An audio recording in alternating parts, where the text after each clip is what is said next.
Merci d'être avec nous, le grand forum sur France Maghreb 2 avec Khalid et avec Tarek Mami. Bonjour Tarek. Bonjour Christophe, bonjour à toutes, bonjour à tous. Et tout de suite, nous partons du côté de Strasbourg, rejoindre sur place Monsieur Jean-Pierre Ichri. Bonjour. Bonjour. Alors, vous êtes à un bel endroit, c'est le Forum mondial de la démocratie. Alors, nous sommes sur le plateau de France Maghreb 2 qui est installé devant l'hémicycle du Conseil de l'Europe où se réunissent les parlementaires des 47 pays, les grands décideurs, ceux qui parlent à chaque manifestation de la démocratie. Et c'était à l'occasion du Forum mondial de la démocratie 2013 qui a été inauguré ici à Strasbourg le 23 septembre, le 23 novembre, désolé. Alors, est-ce que vous pouvez, cher Jean-Pierre, nous faire un résumé de l'objectif de ce forum? Je crois que c'est pas la première année, c'est la troisième ou quatrième année. La deuxième année. Le deuxième. Voilà. Est-ce que vous pouvez nous résumer les objectifs et est-ce que n'y participent que les pays européens ou, comme j'ai cru le comprendre, d'autres pays qui ne sont pas membres de l'Union européenne? Absolument. Le forum, c'est la deuxième année qu'il est organisé par le Conseil de l'Europe et le secrétaire général, Monsieur Thorjan Jagland, insiste beaucoup et a fait énormément d'efforts pour que ce forum a lieu. Il y a une centaine de pays qui participent à ce forum. Oui. Il y a 1700 personnes inscrites et ils viennent de différentes parties du monde. Il y a des Tunisiens, des Algériens, des Philippins, des Brésiliens et c'est surtout des jeunes, des organisations de la société civile et des représentants d'assemblées populaires, des élus, des politiques. Et le premier jour, vous savez qu'il y a eu l'ouverture avec Amin Malouf, Abdou Diouf, le secrétaire général de l'Organisation internationale de la francophonie. Et les débats sont ouverts dans le grand hémicycle le premier jour et le deuxième et le troisième jour. Jean-Pierre, est-ce que l'habitude de ce genre de colloque, c'est qu'à la fin, il y a une espèce de déclaration commune?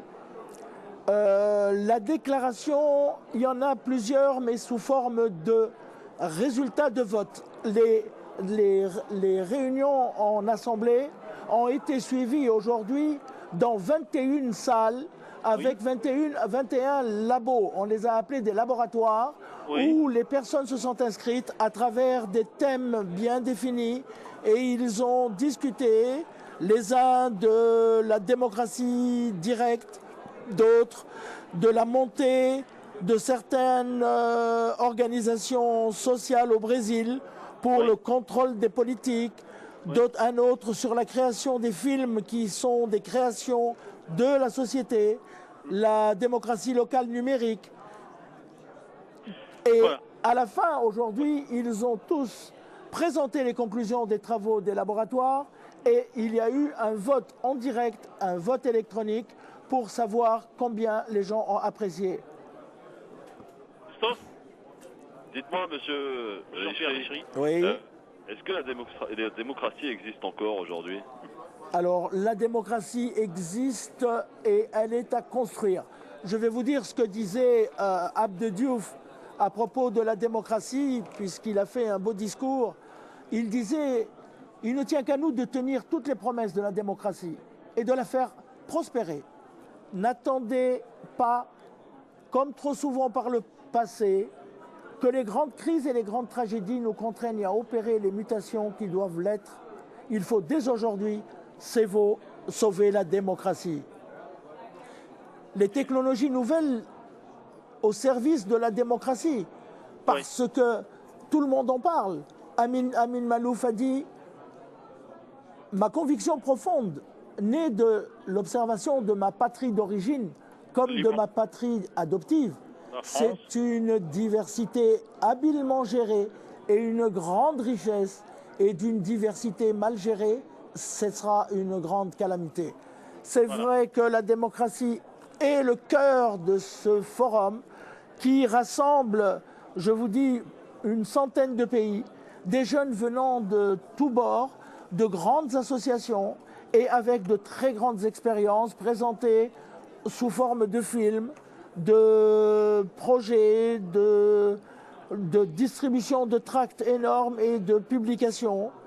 Le forum fonctionne d'une façon extraordinaire et tous les soirs, il est arrosé, si je peux dire, par le secrétaire général, par le maire de Strasbourg, M. Reis, et par la région, et surtout aussi par le président du comité des ministres, qui sont des grandes personnalités. Vous savez que le Conseil de l'Europe est constitué d'un quadrilogue. Le Conseil des ministres, l'Assemblée parlementaire, qui est composée des parlementaires qui viennent de tous les pays, Oui. la conférence des OING et le secrétariat général.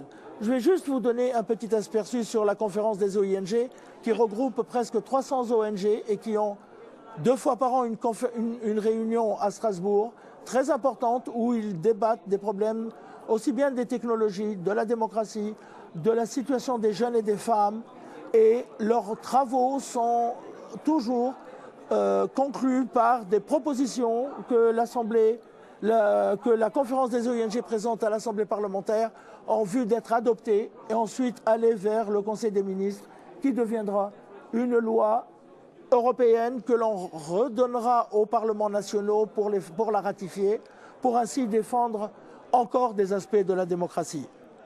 Merci Jean-Pierre, vous êtes à Strasbourg, vous êtes à la fois nos yeux et nos oreilles. Vous avez d'ailleurs fait quelques interviews que nous diffuserons donc un peu plus tard et dans les jours qui viennent sur Paris. Et puis nous vous recevrons donc au retour de ce voyage de Strasbourg pour nous en faire donc le résumé puisque vous venez de nous faire la présentation. Bravo. Merci à vous. Merci, au revoir. Nous étions sur le plateau de France Maghreb 2 à partir de Strasbourg.